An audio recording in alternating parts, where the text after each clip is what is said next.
Hey everyone, James from TDB here, bringing you another Inbetweenisode. Today I am going to be talking and comparing a couple teas, going to be talking about a little bit about traditional storage, but really making a side-by-side comparison with a tea, a 2002 Yiwu Mountain Spring Tips, Yiwu Raw. So I'll tell you the story of basically this cake. It's made its way onto a couple episodes before. I don't know if it's made its way onto a normal episode, but it's certainly been on an Inbetweenisode. So the 2001 version of this cake I bought in a trip to Hong Kong, I believe in 2015, and I quite like the tea. I think what made the tea really special is the traditional storage, and that's the thing that really made me gravitate towards the tea. So it's important to note that because these, like usually when you're talking about Yiwu cakes and things like that, the raw material is like of extreme importance. For me, at least, it's a combination of that as well as the storage that this had undergone. So for me, at least, these traditional storage cakes are really easy to go down and very, very good daily drinkers for me. And that's not an insult to that term at all. So I liked and drank through a 2001 cake. And then I don't remember if I bought a 2002 or if I sent my friend back and bought a 2002 for me.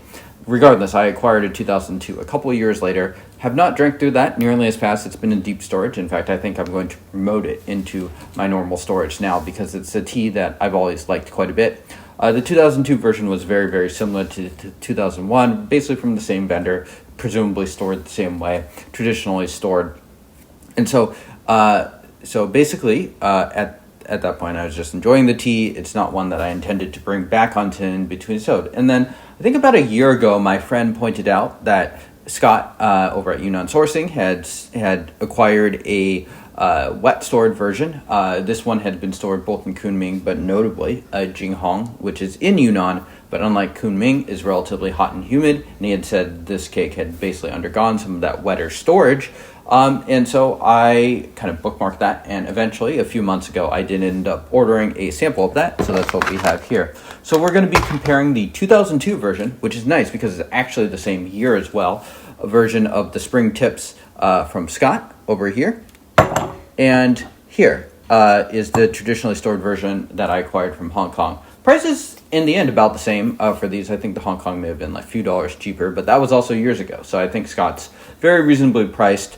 So yeah, let's get into the tea. That is now 22 years old. I have not done a pre-comparison for this. In fact, it's been a while since I've had this one. So yeah, on my left we have Scott's, and right is the Hong Kong. So yeah, let's get into this. Okay, so one thing I hope to answer certainly here is how different these teas are, and basically that helps to answer how much the storage matter.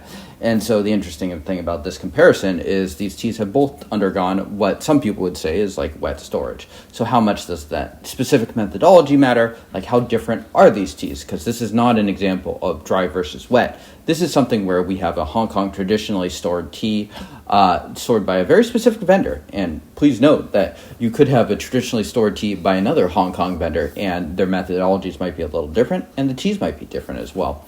Versus something that's, I would say probably not traditionally stored, but definitely more humidly stored than Kunming. And so for me, at least, that comparison is really interesting. I'm not even sure if I've done one exactly like this. So we're going to start over here with the tea that Yunnan Sourcing sells, the 2002, I guess they're both 2002. So the Jinghong and Kunming stored one. Just going to give it a quick steep. We're also going to take a smell of both of these as we go.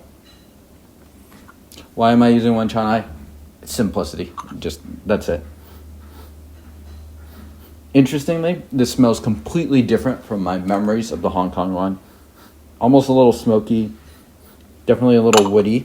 Pour this into the cup. So we have the Yunnan one, stored one. That would probably be the easier way to term it because it does have a couple different storages. I gave both of these one rinse off the camera as well. And I'm using about 5 grams in a 75 milliliter guy one here. Okay, so noted that the Hong Kong stored one, brewing a little darker. And let's take a smell of this as well. Very different. What I like about this is it does have kind of like this brighter nose at times too, which is really interesting. I don't know that it's kind of an uncommon one. I don't want to say that this is the only tea I encounter it, but it's almost like this bright, dark cherry note coming off of even the aroma of it. It's very distinct and something that I very distinctly remember about this tea. So that aroma has not gone away, despite not having this tea for a couple of years. And that aroma notably is not evident here. Smell-wise, the Hong Kong one is considerably darker. So definitely a few more kind of earthy notes coming into the nose there. Both of them have some wood, but the woody notes of the Hong Kong stored ones are definitely a little more darker. Cheers.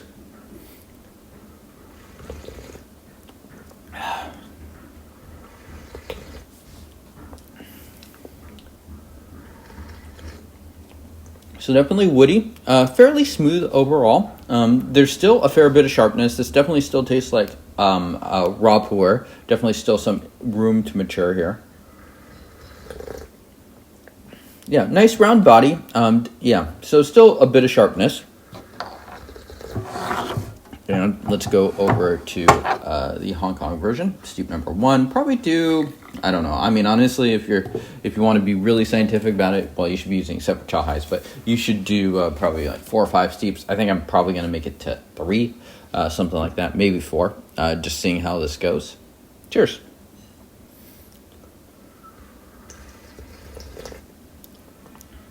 Okay, so darker, richer, I would say bigger bodied. Definitely not any notes of dankness, so that's something to note too. I almost took that for granted, but I would say both teas are about equally clean. Neither one has particularly fishy or nasty notes. This one's definitely earthier, but I wouldn't even say that it's like that, like dirt aroma or anything like that. In fact, there are definitely far earthier traditionally stored teas. In fact, I'd say this is definitely below average as far as like the heavy earthiness. That being said, it is a prominent note, kind of like this wood, earth, definitely dark tones to it. I'd say it's definitely quite a bit smoother and less sharp as well. So, okay, so that's worth noting. So far, I would say I definitely have a clear preference towards the Hong Kong version. And you do kind of taste that slightly bright cherry note here. And I think that's one thing that just really drew me to this tea, the fact that it has a little bit more going on than a very kind of standard generic thing, kind of taste going on. And might be a product of, I'm guessing, the Yiwu Tips material, because I've had a handful of teas from that same Hong Kong vendor, and most of them do not have that note. Also notably, that note only appears in the traditionally stored one. While we do have some other stuff going on, certainly in the Yunnan stored one, it doesn't have what I would describe as kind of like that bright, darker cherry note, at least at the moment. Pretty consistent here. Really nice, dark color. I always say, the color always shows up slightly different here than it does from my perception at the time, but really kind of a nice, clear, dark red here. And I gave both these teas just 1 rinse. Some people like to give traditionally stored tea more rinses than that, but I think I'm totally comfortable drinking this after just 1. Okay, so keeping these steeps nice and short. So yeah, Yiwu Tips production. I'm guessing that this production is not super fancy based off of the price, just because it's a pretty reasonable price. You would expect something like a Dai Yiwu from this era to be God knows how much, probably 4 figures rather than barely over $100. Interesting. Very. So now going from this back to the Yunnan stored version, the contrasts are really, really emphasized, and it smells much greener. Kind of like these pine tree things coming out. Almost smells kind of like autumn in a way. Just kind of like pine cones coming down from big trees over here in the Pacific Northwest. That's what it really reminds me of at this point. Cheers.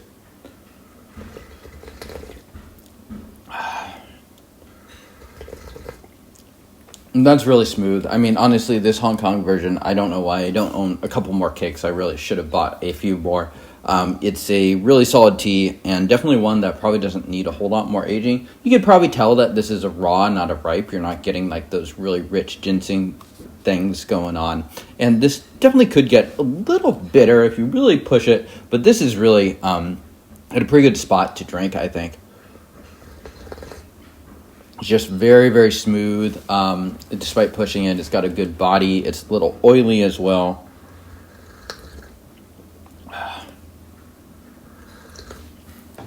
Yeah, I really like it. And I would say so far the differences between the two versions are big. These are not subtle differences. I think just about anyone would be able to pick up on the differences here. In fact, I think it'd be, I'm sure there's some people that are really, really good at telling, like, hey, these are actually the same teas. But these teas taste very, very different from one another, despite being, as far as I can tell, the same production. They have the same wrapper. I have it over here. I'll show you it real fast before we go back to the Yunnan stored version. Yep. So here we go. It's a little bit messy, so I kind of have it in this little container I got from Tea Urchin. Cheers.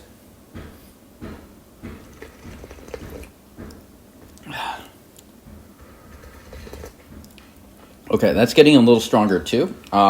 Comparing them side by side, I don't know if it does the Yunnan store tea any favors. So I think it probably comes off a little rougher. Interestingly, though, it is starting to get some of those kind of like cherry note things that I'm talking about.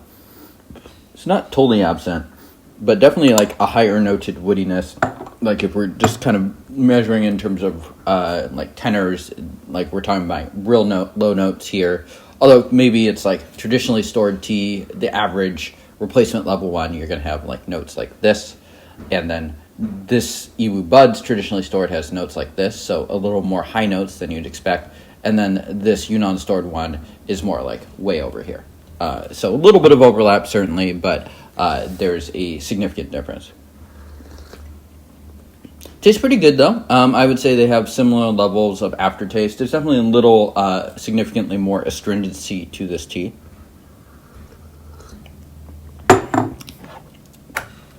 Yeah. Definitely a lot less sweetness too, so less sweet and smooth. Okay, we are going to do one last steep. I think the differences of these is very apparent. It's not subtle, so I don't feel the need to do a ton of different steeps here. I think it will probably just continue to bear out. One reason I focus on the earlier steeps here too is a lot of the storage can come out on the earlier steeps, so the big differences that we'd expect we'd see pretty quickly. Okay, so going to reverse the order again, start with the Yunnan stored one. I would say push it a little bit, but I'm already getting kind of a decent level of strength from both of the teas. So going to keep these steeps pretty short. Yeah, usually I like to give it a little bit of stress test, but I feel like we are already getting a little bit of stress test here. It's probably darkened a little bit, but yeah, for me at least, this is kind of like a light red or an orangish red.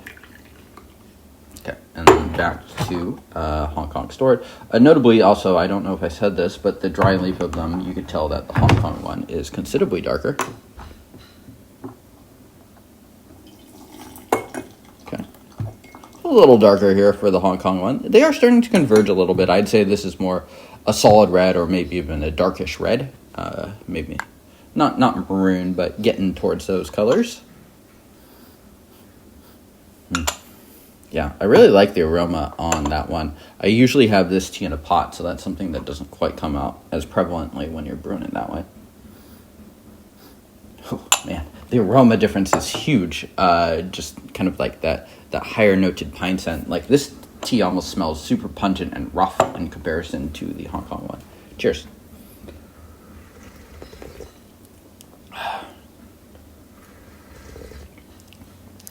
Yeah, kind of more of the same. It kind of has that higher noted creaminess to it too.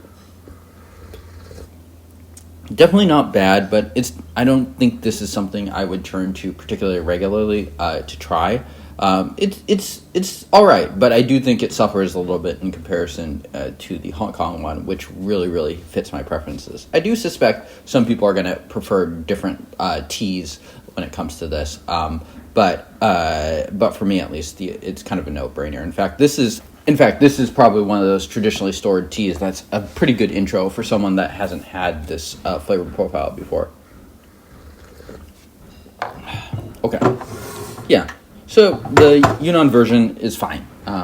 In fact, I think I'd enjoy it more out of this context. Cheers. Yeah. Yeah, I just much prefer this profile. It's darker, it's oilier, it's smoother. It's just ready to go and ready to drink. So yeah, how much difference does traditionally storage make versus something that's more wet stored? It makes a huge difference. I think that's pretty obvious. You can't just store a tea in a somewhat humid climate and expect to get the exact same results that you would stored in this very specific manner by these people in Hong Kong. So one reason why there's always a value in ordering those sorts of teas. So again, I've said this many times, but I do highly recommend people check out traditionally stored tea. It's a type of tea that's definitely not going to be for everyone, but for people like myself that have kind of a preference towards this style of tea, it's going to be a really, really nice regular daily drinker. I think continuously the easiest place to buy traditionally stored tea is Yiwu, and it's good we have that option. It's a little unfortunate we don't have a ton of different options for those teas because, different vendors have different methodologies, and I think it's absolutely possible that someone's like, Yiwu tea, I'm not sure, it's a little too dank for me, I prefer a different shop. But unfortunately, that is kind of the best we can do at this specific moment. But, that's a lot better than when I came into tea 10, 12, 13 years ago, something like that. So the fact that we do have this option is very nice. So I strongly recommend people do check them out. And I'm going to definitely continue sipping on this Hong Kong tea. Definitely showing that it is raw. I'd say this is brewed pretty well to kind of like a nice level of potency here. So thank you everyone for tuning in. Let me know how you like this comparison, and I will see y'all next time. Cheers.